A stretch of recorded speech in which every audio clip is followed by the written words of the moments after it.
오늘 본문 말씀이 사도행전 22장 말씀인데요. 이 사도행전 22장의 시간적인 배경은 바울이 3차 선교 여행을 마치고 예루살렘으로 돌아온 그 이후의 시점입니다. 바울은 3차 선교 여행 중에 이미 성령의 감동과 말씀을 통해서 예루살렘으로 돌아가면 큰 핍박이 기다리고 있다는 것을 알고 있었어요. 그래서 주위 사람들이 예루살렘으로 가지 말라고 그렇게 막았음에도 불구하고 바울은 예루살렘으로 돌아갑니다. 돌아가서 예루살렘 교회 지도자들을 만나서 선교 보고를 하죠. 그러자 그 선교 보고를 들은 예루살렘 교회 지도자들이 크게 감동하면서 하나님께 영광을 올려드렸습니다. 그런데 그것도 잠시뿐이었고 곧바로 뒤돌아서서 두려움과 염려에 사로잡히게 되죠. 왜냐하면 예루살렘 교회에 있던 수많은 정통 유대인들까지도 돌아온 바울을 매우 싫어했기 때문입니다. 그들이 바울을 싫어했던 이유는 크게 두 가지 때문이었는데요. 먼저는 유대인들이 싫어하는 이방인들에게 바울이 복음을 전하고 다녔기 때문이었고, 다음으로는 유대인들이 생명처럼 여기는 율법을 지킴으로 구원받는 것이 아니라 오직 예수님을 믿음으로 구원받는다고 외치고 다녔기 때문이었습니다.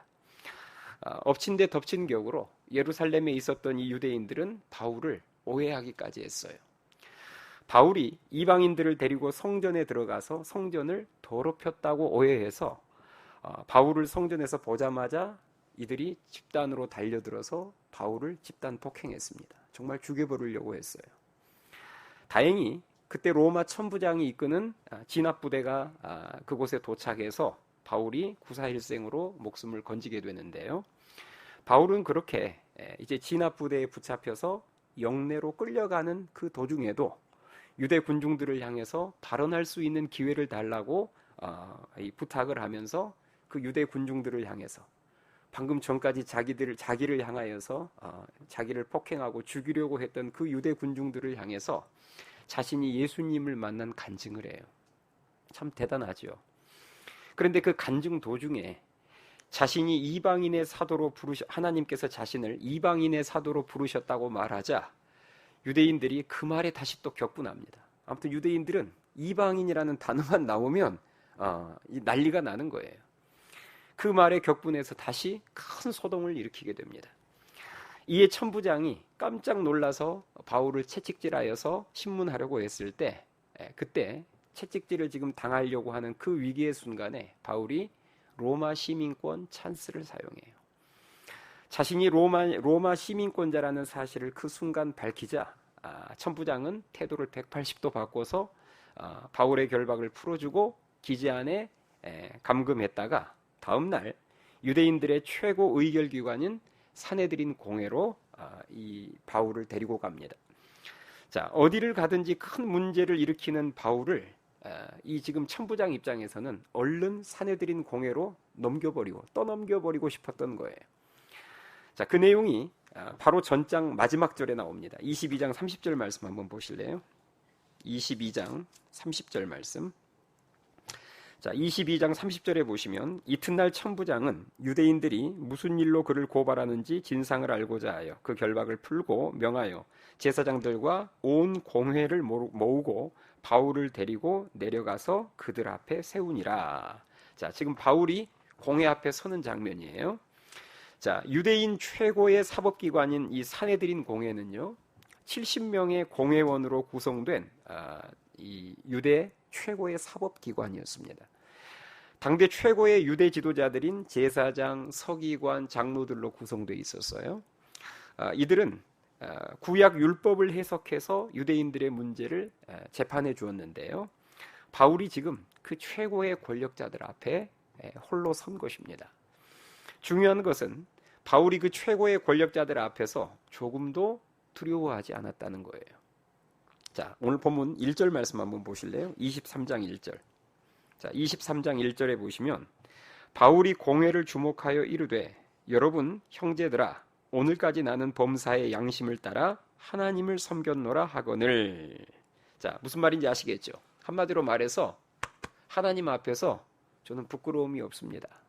저는 양심을 따라서 범사의 하나님을 잘 섬겼습니다.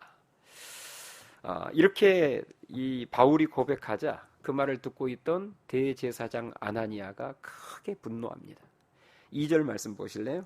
자, 2절에 보시면 대제사장 아나니아가 바울 곁에 서 있는 사람에게 뭘 치라고요?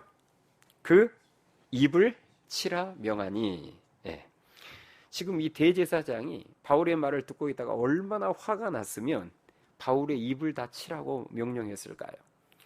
지금 아나니아 대제사장이 크게 화가 난 이유는 죄인으로 끌려온 바울이 여호와 하나님의 거룩한 이름을 함부로 들먹였기 때문입니다. 우리는 지금 이 바울이 처해 있는 상황을 잠시 머릿속에 그려볼 필요가 있어요. 지금 바울이 서 있는 곳은 오늘날로 말하자면 법정입니다. 법정이 주는 위압감이라는 게 있어요. 그렇죠? 멀쩡한 사람도, 죄 없는 사람도 법정에 서면 그 위압감에 압도당합니다. 그런데 그 법정에서 지금 유대 최고의 지도자들 70명이 바울 한 사람을 쳐다보고 있어요. 이런 숨막히는 상황에서도 바울은 당당하게 자신의 결백을 주장하면서 해야 할 말을 했는데요. 그 말을 들은 대제사장이 바울의 입을 치라고 한 거예요. 자, 지금 분위기가 그렇게 살벌한 분위기 속에서 최고의 지도자가 저놈의 입을 쳐라 그랬어요. 그 살떨리는 상황 속에서 바울이 뭐라고 또 말을 했냐면 3절 말씀 보세요. 자, 저놈의 입을 치라고 했을 때 바울이 뭐라고 말하는지 한번 봅시다. 3절. 바울이 이르되 회칠한 담이여 하나님이 너를 치시리로다. 내가 나를 율법대로 심판한다고 앉아서 율법을 어기고 나를 치라 하느냐 하니. 자, 여기서 지금 회칠한 담이라는 표현이 나오는데 이 회칠한 담은 위선자의 또 다른 표현입니다. 위선자라는 거예요. 그러니까 지금 바울이 대제사장에게 이렇게 말한 것입니다. 이 가증스러운 위선자야, 하나님이 너를 칠 것이다. 우리는 바울의 이런 모습 속에서 세상의 권력을 조금도 두려워하지 않는 정말 엄청난 용기를 보게 됩니다. 바울이 어떻게 이렇게 세상의 권력을 조금도 두려워하지 않을 수 있었을까요? 그것은 바울이 평소에 누구를 두려워하는 삶을 살았기 때문에 하나님을 두려워하는 삶을 살았기 때문입니다. 하나님을 두려워할 줄 아는 자는 죄를 멀리하기 때문에 늘 당당합니다. 털어봐야 날 먼지가 없다는 자신감이 있기 때문에 세상의 권력자들의 위협과 협박과 청문회 앞에서도 당당한 거예요. 그러나 평소 하나님을 두려워하지 않는 사람들은 평소에 지은 죄, 비리들이 많기 때문에 세상의 권력과 협박 앞에서, 청문회 앞에서 두려워 떨 수밖에 없습니다. 그래서 예수님이 그런 말씀하셨죠. 마태복음 10장 28절에 보니까 몸은 죽여도 영혼은 능히 죽이지 못하는 자들을 두려워하지 말고 오직 몸과 영혼을 능히 지옥에 멸하실 수 있는 이를 두려워하라. 아멘. 사람 두려워하지 말고 우리의 몸과 영혼을 능히 지옥에 멸하실 수 있는 하나님을 두려워하는 삶을 살아야 된다. 그런 말씀이죠. 여러분 잊지 마세요. 하나님을 진정으로 두려워하는 자는 세상과 사람을 두려워하지 않습니다. 하나님을 두려워하는 것만큼 세상과 사람을 두려워하지 않아요. 그러나 하나님을 우리가 두려워할 줄 모르면 세상과 권력이, 사람이 그만큼 두려워질 수밖에 없습니다. 저는 바라기는 우리 하늘씨앗교회 모든 성도님들은 오늘 본문에 나오는 바울처럼 평소에 하나님을 두려워하는 삶을 사셔서 사람과 세상의 권력을 두려워하지 않는 당당한 크리스천들이 될 수 있기를 주님의 이름으로 축원합니다. 다시 본문으로 돌아가서요. 자, 바울이 대제사장 아나니아의 말을, 저놈의 입을 치라 했던 그 대제사장 아나니아의 말을 더 강한 말로 받아쳐버렸어요. 그죠? 바울이 더 센 말로 받아쳐버렸어요. 하나님이 이 회칠한 담이요 하나님이 너를 치시리로다 하면서 더 센 말로 받아치자 장래가 크게 술렁이었습니다. 왜냐하면 바울이 지금 욕하고 저주한 사람이 누구예요? 최고의 영적 지도자인 대제사장이었거든요. 사실 바울은 자기의 입을 치라고 말한 사람이 대제사장인 줄을 몰랐습니다. 바울은 모르고 그렇게 말했어요. 그런데 옆에서 누군가가 바울에게 네가 방금 욕했던 사람이 대제사장이야 하고 바울에게 가르쳐 준 거예요. 그러자 바울이 급히 태도를 바꿔서 해명합니다. 자, 5절 말씀 보실래요? 자, 5절 말씀. 5절. 바울이 이르되 형제들아 나는 그가 대제사장인 줄 알지 못하였노라. 모르고 그랬다는 거예요. 지금 그러면서 뒤에 구약 성경을 인용합니다. 기록하였으되 너의 백성의 관리를 비방하지 말라 하였느니라 하더라. 이렇게 나와 있습니다. 출애굽기 22장 28절을 지금 인용하고 있어요. 자, 이런 말입니다. 지금 바울 입장에서는 만일 자기가 방금 저주했던 그 사람이 대제사장이었다는 사실을 내가 만약에 미리 알았다면 성경이 백성의 관리들을 비방하지 말라고 하신 말씀을 자기가 알고 있기 때문에 자기가 아마 대제사장에게 그런 말을 절대 하지 않았을 거라는 말입니다. 무슨 말인지 아시겠죠? 자기는 진짜 이분이 대제사장인 줄을 몰라서 그렇게 한 것이지 알았다면 하나님이 세우신 그 지도자, 그 권위 앞에 감히 제가 그런 말을 했겠습니까? 이런 말이에요.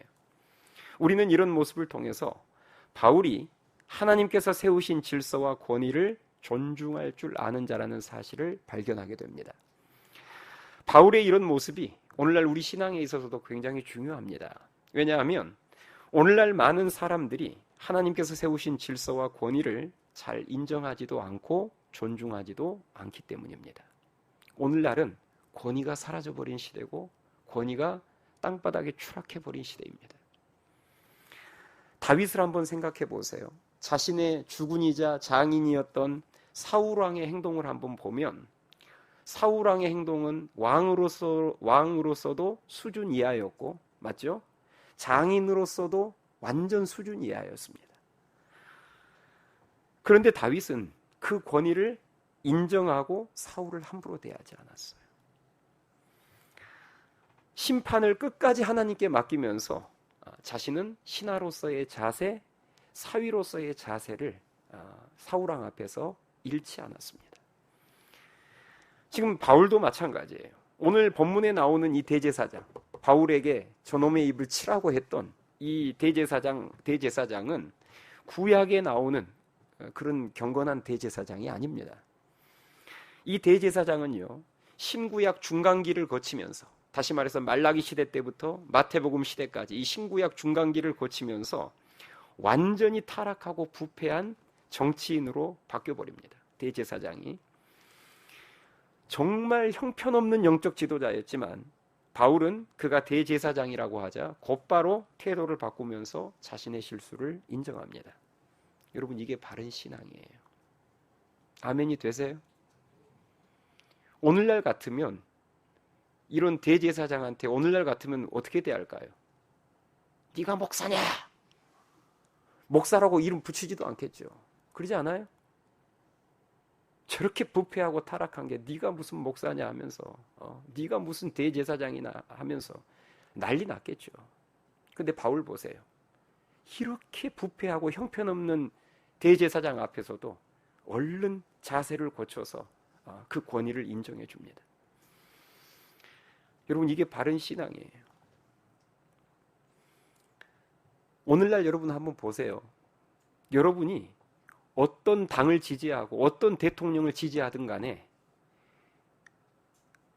1번을 찍어서 대통령이 나오든 2번을 찍어서 대통령이 나오든 대통령은 하나님께서 세운 지도자임을 믿으실 수 있기 바랍니다. 하나님이 부여하신 권위예요. 참새 한 마리도 땅에 떨어지는 것 하나님 결제 없이 안 된다고 아멘 하면서 왜 그것은 아멘 안 하신가요? 근데 오늘날 많은 크리스천들이 다 그런 건 아니지만 자기가 지지하지 않는 사람 대통령 되면 뒤에다가 대통령이라고 붙이지도 않습니다. 그럼 입장을 바꿔놓고 여러분들이 만약에 자녀 앞에서 부모답지 못한 행동을 하면 그것을 트집 잡아서 자녀들이 여러분들에게 아빠 엄마라고 부르지 않고 이름 탁탁 불러가면서 당신이 무슨 아빠야? 날마다 그렇게 술 처마시고 들어오면서. 그러면 세상이 어떻게 될까요? 무슨 말인지 아시겠어요?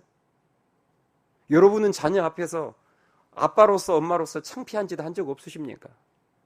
근데 만약에 그것을 하나하나 다 꼬투리 잡아서 자녀들이 만약에 여러분들의 권위를 무시하고 그런 행동을 하는 사람을 난 아빠로 모실 수 없다 해서 아빠라고 부르지도 않고 이름만 부른다면 세상이 어떻게 돌아가겠느냐 말입니다. 바울은 로마 교회를 향해서 이런 신앙을 이렇게 가르쳤습니다. 로마서 13장 1절에 보니까 각 사람은 위에 있는 권세들에게 복종하라. 권세는 하나님으로부터 나지 않음이 없나니 모든 권세는 다 하나님께서 정하신 바라. 그러므로 권세를 거스르는 자는 하나님의 명을 거스름이니 거스르는 자들은 심판을 자취하리라. 아멘 하십니까? 바울만 이렇게 가르쳤던 게 아니에요. 베드로는 베드로전서 2장 18절에서 이렇게 말합니다. 그 시대 당시에는 노예제도가 있던 시대잖아요. 그러니까 종들에게 이렇게 가르쳤어요. 사환들아, 범사에 두려워함으로 주인들에게 순종하되 선하고 관용하는 자들에게만 아니라 또한 까다로운 자들에게도 그리하라. 아멘. 오늘날로 말하자면 사장 같지도 않는 사장이지만 그래도 사장이라면 그것이 하나님이 세우신 권위임을 인정하면서 이를 악물고라도 사장 대접을 해주라는 말입니다. 여러분 부탁드립니다. 하나님이 세우신 권위자들이 존경할 만하지 않다 할지라도 함부로 비판하거나 저주하거나 여러분들이 직접 심판하려고 하지 마세요. 때가 되면 공의의 하나님께서 직접 공의롭게 심판하실 것입니다. 바라기는 다윗처럼 바울처럼 하나님께서 정하시고 세우신 권위를 인정할 줄 아는 성숙한 크리스천들이 될 수 있기를 주님의 이름으로 축원합니다. 지금 바울은 타락한 권위들 앞에 서 있어요. 그렇죠? 타락한 권위들 앞에 서 있는데 이 타락한 권위들이 지금 하나로 똘똘 뭉쳐서 그 사내들인 공회원 70명이 하나로 똘똘 뭉쳐서 바울을 죽이려고 하는 그런 큰 위기 가운데 있습니다. 그런데 그때 하나님께서 바울에게 그런 위기를 모면할 수 있는 지혜를 주세요. 자, 오늘 본문 6절 말씀을 보겠습니다. 자, 6절 말씀. 자, 6절 보세요. 바울이 그중 일부는 사두개인이요 다른 일부는 바리새인인 줄 알고 공회에서 외쳐 이르되 여러분 형제들아 나는 바리새인이요 또 바리새인의 아들이라. 죽은 자의 소망 곧 부활로 말미암아 내가 신문을 받노라. 아멘. 자, 여러분 이게 지금 무슨 말이냐면 지금 바울을 재판하는 사내들인 공회 회원들 안에는 바리새인들과 누가 섞여 있어요? 사두개인들이 섞여 있어요. 그런데 사두개인들은 여호와 하나님을 믿고 섬기기는 하지만 이들은 부활도 천사도 영도 믿지를 않습니다. 철저한 인본주의자들이자 현실주의자들이었어요. 부활도 천사도 영도 믿지를 않는 거예요. 그런데 바리새인들은 부활도 천사도 영도 다 믿는 신본주의자들이었습니다. 이 두 부류가 공회에 섞여 있다는 사실을 하나님께서는 바울에게 그 순간 깨닫게 해주시는 거예요. 그래서 바울이 그들 앞에서 뭐라고 선포했다고요? 나는 바리새인의 아들로서 자신의 소속을 분명히 밝힌 거예요. 나는 바리새인이다. 그래서 나는 뭘 믿는다? 부활을 믿는다. 그러니까 이 말 한마디에 갑자기 사내들인 공회가 둘로 나눠져서 자기들끼리 대립하기 시작하는 거예요. 누가 갑자기 바울을 옹호하기 시작할까요? 네, 바리새파들이. 바울이 자기는 바리새인이라고 말하면서 나는 부활을 믿습니다. 그러니까 갑자기 바리새인들이 아멘 하면서 보니까 저 사람 죄가 없는 것 같다. 저 사람 함부로 건들면 안 될 것 같다 하면서 바리새파들이 바울을 두둔하기 시작한 겁니다. 이렇게 해서 바울이 너무 쉽게 풀려나게 돼요. 여러분 이처럼 하나님의 지혜가 임하면 단 한마디의 말로도 큰 위기를 모면할 수 있음을, 피할 수 있음을 믿으실 수 있기 바랍니다. 우리가 위기의 때일수록 하나님의 지혜를 구해야 될 중요한 이유예요. 정말 어떻게 이 위기의 상황을 내가 돌파할 수 있을까 싶지만 하나님께서 하늘의 지혜 하나만 주시면 그 지혜 하나로 그 모든 순간을 순식간에 종료시켜 버릴 수 있다는 거예요. 하늘의 지혜를 구하실 수 있기 바랍니다. 자, 바울 때문에 사내들인 바울의 말 한마디 때문에 지금 사내들인 공회가 둘로 나뉘어 버렸어요. 바리새파하고 사두개파가 지금 나뉘어 버렸어요. 둘로 나누어서 또 시끄러워진 거예요. 그러니까 천부장 입장에서는 아무튼 이 바울만 데리고 다니면 바울이 가는 곳은 항상 시끄러워지는 거예요. 그래서 천부장이 이 바울을 다시 영내로 데리고 가는데요. 바울은 그렇게 해서 헤롯 성전 서북쪽에 세워진 안토니아 요새에 갇히게 됩니다. 우리가 이때 바울의 심정을 한번 헤아려 볼 필요가 있습니다. 자, 바울은 앞서 제가 제일 서두에 말씀드린 것처럼 3차 선교 여행 중에, 그러니까 예루살렘으로 돌아오기 전에 예루살렘으로 돌아가면 뭐가 기다리고 있을 것을 알고 있었다고 했죠? 큰 핍박과 고난이 기다리고 있음을 바울은 알고 있었어요. 예루살렘으로 돌아가기 전부터. 그렇게 예루살렘에 들어와 보니까 이미 예상은 하고 각오는 어느 정도 하고 들어왔지만 현실은 역시 만만치가 않았습니다. 들어온 지 며칠 되지 않아서 유대 군중들에게 맞아 죽을 뻔한 그런 아찔한 상황을 경험했고요. 또 천부장에게 잡혀서 채찍질을 맞을 뻔하기도 했습니다.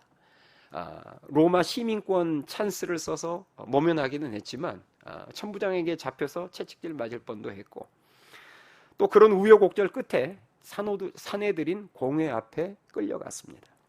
다행히 바리새인들과 사두개인들 사이에 내분이 일어나는 바람에 풀려나기는 했습니다마는 지금 바울이 갇혀있는 안토니아 요새 밖에는 누가 기다리고 있어요? 지금 바울을 죽이기 위해서 모인 수만 명의 유대인들이 밖에서 진을 치고 기다리고 있습니다. 지금 바울의 입장에서는 내일 내가 또 어디로 끌려가게 될지, 또 앞으로 어떤 일이 일어나게 될지 전혀 알 수가 없는 상황입니다. 그렇죠? 이때 바울의 심정 어떠했을지 여러분 짐작이 좀 되세요? 여전히 바울이 담대했을까요? 아니면 막막하고 두려웠을까요? 바울도 사람입니다. 그래서 지금 이 안토니아 요새 안에 갇혀 있을 때 정말 바울도 막막하고 두려웠던 거예요. 바울이 안토니아 요새에 갇혀 있었던 그날 밤 주님은 바울을 찾아오셔서 이렇게 말씀해 주셨습니다. 오늘 마지막 절이죠. 11절 같이 읽겠습니다. 자, 11절 말씀 함께 읽습니다. 시작. 그날 밤에 주께서 바울 곁에 서서 이르시되 담대하라, 내가 예루살렘에서 나의 일을 증언한 것 같이 로마에서도 증언하여야 하리라 하시니라. 아멘. 자, 우리가 여기서 먼저 주목해서 봐야 할 내용은 주님의 말씀이 아닙니다. 주님의 모습, 행동을 먼저 주목해서 봐야 돼요. 자, 뭐라고 나와 있냐면 그날 밤에 주님께서 바울 곁에 뭐 했다고요? 서서. 안토니아 요새 안에 갇혀서 지금 너무 막막하고 두려워 떨고 있는 그 상황 속에서 주님이 바울 곁에 서 계셨어요. 바울의 입장에서 지금 아무것도 보이지 않고 두려움이 몰려오면서 혼자라고 느끼고 있을 그때에 주님은 바울 곁에 함께하고 계셨다는 것을 보여주는 장면입니다. 야곱이 자신을 죽이려는 형 에서를 피해 도망하다가 루스라는 곳에서 노숙을 할 때, 두려움과 외로움 가운데 있을 때 하나님은 꿈속에서 나타나셔서 지금 야곱이 누워있는 이곳에 하나님께서 함께하고 계심을 알려주셨어요. 우리도 마찬가지입니다. 우리도 인생을 살다 보면 감당하기 버거운 큰 문제를 나 혼자 지고 가는 것 같은 힘겨움이 몰려올 때가 있습니다. 내 주위에 나를 도와주는 사람은 아무도 없는 것 같은, 도움까지는 바라지도 않고 내가 이렇게 지금 힘들고 어렵다는 사실을 알아주는 사람 한 사람 없는 것처럼 느껴지는 그런 때가 얼마든지 우리들에게도 있을 수 있다는 거죠. 그러나 그것은 내 생각이고 내 느낌일 뿐입니다. 오늘 본문 말씀이 그것을 보여주죠. 주님은 늘 바울 곁에 계셨던 그 주님이 늘 우리 곁에도 함께 계심을 믿으실 수 있기 바랍니다. 늘 우리 곁에 주님이 계세요. 그리고 그 주님은 우리의 상황과 마음을 다 알고 계십니다. 그래서 바울에게 나타나셔서 처음으로 하신 말씀, 바울의 마음을 다, 상황과 마음을 다 꿰뚫어 보고 계신 주님께서 바울에게 하신 첫 번째 말씀, 뭐하라? 담대하라. 이 말은 지금 바울이 두려움 가운데 사로잡혀 있다는 것을 알고 있었기 때문에 하신 말씀이에요. 저는 이 자리에 계신 모든 분들이 이 예배를 통해서 지금 바로 내 곁에 서서 나와 함께하고 계시는, 그리고 나의 모든 상황을 다 알고 계시는 하나님을 깊이 있게 만날 수 있기를 주님의 이름으로 축원합니다. 바울 곁에 서 계셨던 주님은 바울에게 말씀하셨어요. 그 첫 번째 말씀이 뭐라고요? 뭐하라? 담대하라. 여러분, 담대하라는 말의 의미를 아시죠? 용기를 내라, 그 말입니다. 이 말은 바울이 지금 이 안토니아 요새까지 끌려오는 동안 어느 순간 용기를 뭐 했다는 말이에요? 잃어버렸다는 말이에요. 처음에는 용기가 있었거든요. 분명 대제사장 아나니아 앞에 아까 맞설 때에, 그죠? 그 사내들인 공회에 끌려갔을 때만 해도 정말 자신의 무죄를 당당하게 주장하면서 정말 담대하게, 조금도 두려움 없이 당당하게 그 70인을 맞섰는데, 그런데 시간이 지나면서 다시 안토니아 요새에 갇혀서 밤이 되자 용기가 사라져 버린 거예요. 한순간 두려움에 사로잡힌 것입니다. 여러분, 이것이 인간입니다. 우리 인간의 마음은 진짜 한순간이에요. 한순간. 어제까지는 70인 사내들인 공회 앞에서 막 당당하고 곧 주를 위해서 죽으면 죽으리라 했다가도 또 시간 얼마 지나지도 않았는데 어느 순간 갑자기 마음이 한순간에 무너지면서 앞이 안 보이는 거예요. 두려운 것입니다. 여러분, 전도할 때도 그런 거 못 느끼세요? 분명히 신도림 노방전도 1차 때, 2차 때 잘했어요. 가서 막 은혜도 많이 받고 간증 들을 때도 막 마음이 뜨거웠고 전도의 역사도 있었고, 근데 어느 순간 그 과거에 분명히 해봤었고 그 은혜도 알고 했는데 어느 순간 나가기가 두려운 거예요. 신기하죠? 분명히 내가 경험이 있는데, 그런데 어느 순간 두려움이 찾아오면 갑자기 오늘은 나가면 나 때문에 망칠 것 같고 이전처럼 안 될 것 같고 뭐 이런 생각들이 이제 막 몰려오기 시작하는 겁니다. 태신자 초청할 때도 여러분 마찬가지예요. 이번에 우리 청년들이 만든 그 영상, 전도 후기 영상 있잖아요. 우주교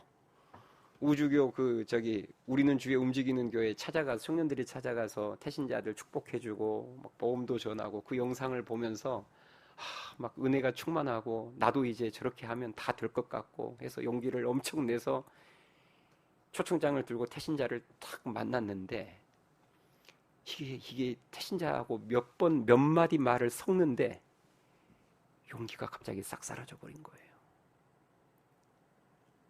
초청장 꺼내지도 못하고 태신자하고 말 몇 마디 섞으면서 여리고성과 같은 느낌을 받는 거죠. 도저히 안 되겠다. 말 꺼냈다가 오히려 분위기만 이상해지고 그동안 한국교회에 쌓였던 불만을 나한테 다 쏟아놓고 그러면 그 순간부터 그 다음 사람, 그 다음 태신자 찾아갈 용기가 안 나는 것입니다. 이게 사람 마음이에요. 무너지는 거 한순간입니다.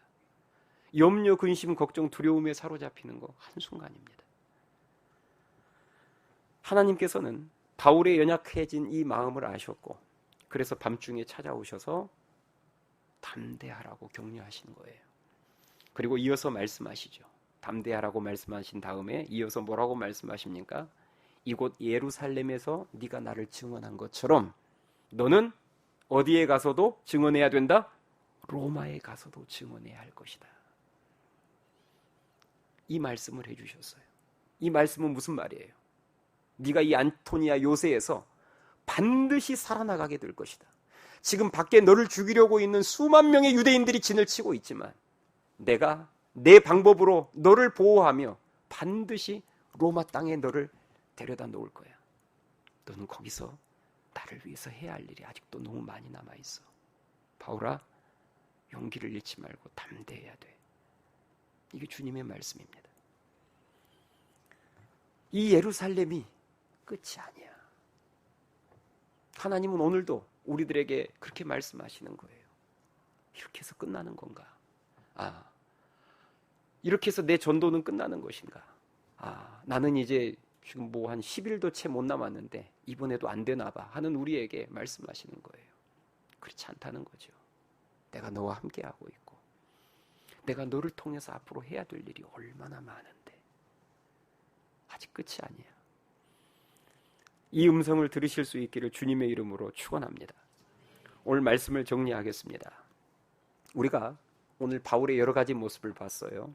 첫 번째는 두려워하지 않는 모습을 봤습니다. 정말 너무 상반된 두 모습을 우리가 봤어요. 똑같은 사람인데 앞부분에 사내들인 공에 끌려갔을 때만 해도 정말 이렇게 담대할 수 있을까 싶을 정도로 바울은 오직 하나님만을 두려워하는 모습으로 세상의 권력 앞에서 당당했습니다. 왜냐? 하나님을 두려워하는 삶을 살았기 때문이에요. 우리 크리스천들에게 있어야 할 모습입니다. 두 번째, 바울은 하나님의 권위를 인정할 줄 아는 성숙한 신앙을 가지고 있었어요.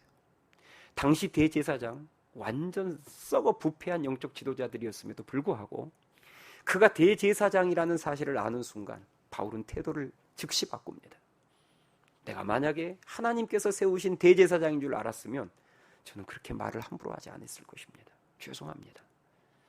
여러분, 우리에게도 이 모습이 있어야 합니다. 그리고 마지막 세 번째, 바울은 연약한 인간의 모습을 역시 가지고 있었어요. 바울도 연약한 인간이었습니다.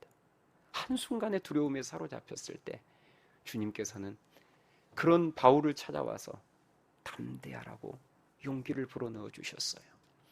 절대 네가 혼자가 아니고, 그리고 이 예루살렘이 끝이 아니라는 것을, 내가 너를 앞으로 로마로 인도할 것이며 너는 로마에서 나를 위해서 앞으로 해야 할 일이 얼마나 많은지를 하나님께서는 알려주셨습니다.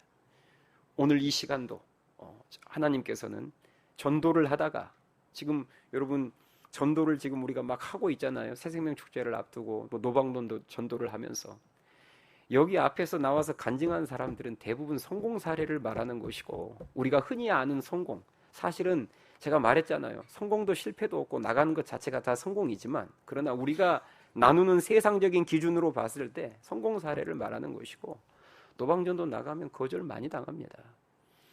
여러분들이 태신자들 초청장 가지고 나가면 다 태신자들이 흔쾌하게 응해주는 게 아니에요. 독한 말로 거절하는 경우들도 많습니다. 그래서 한순간에 마음이 무너질 때, 이제 더 이상 못하겠다, 그 싶을 때에 바로 우리 곁에 함께 하시면서 담대하라. 내가 너를 통해서 앞으로 할 일이 얼마나 많은데 여기서 마침표를 찍으면 안 되지 하면서 우리를 격려해 주신 그 하나님을 여러분들이 깊이 만남으로 말미암아 낙심하고 쓰러진 자리에서 벌떡 일어서서 다시금 로마를 향해서 힘차게 달려가는 사명자들이 될 수 있기를 주님의 이름으로 축원합니다. 찬양하시겠습니다.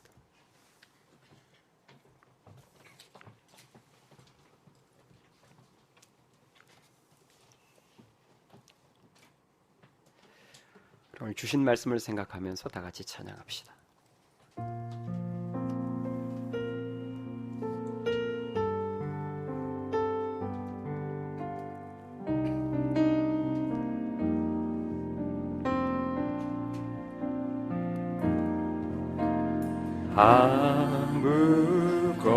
아무것도 두려워 말라.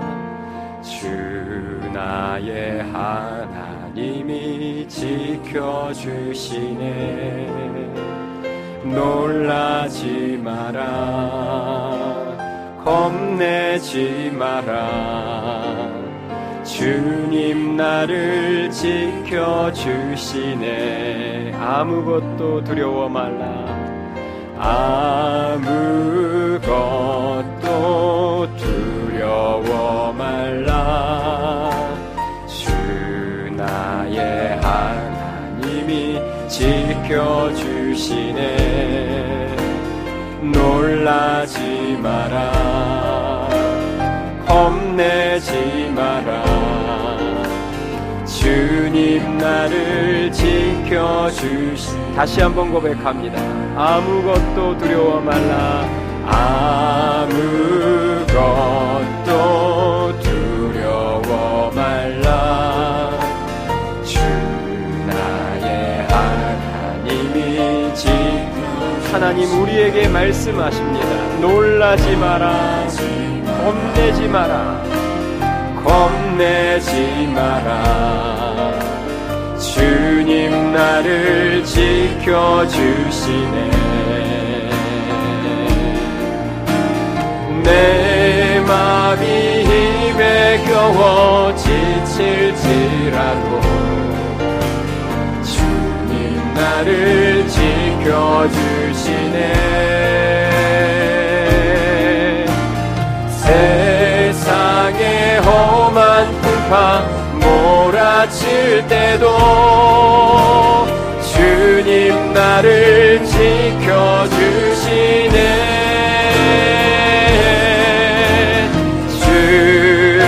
주님은 나의 산성,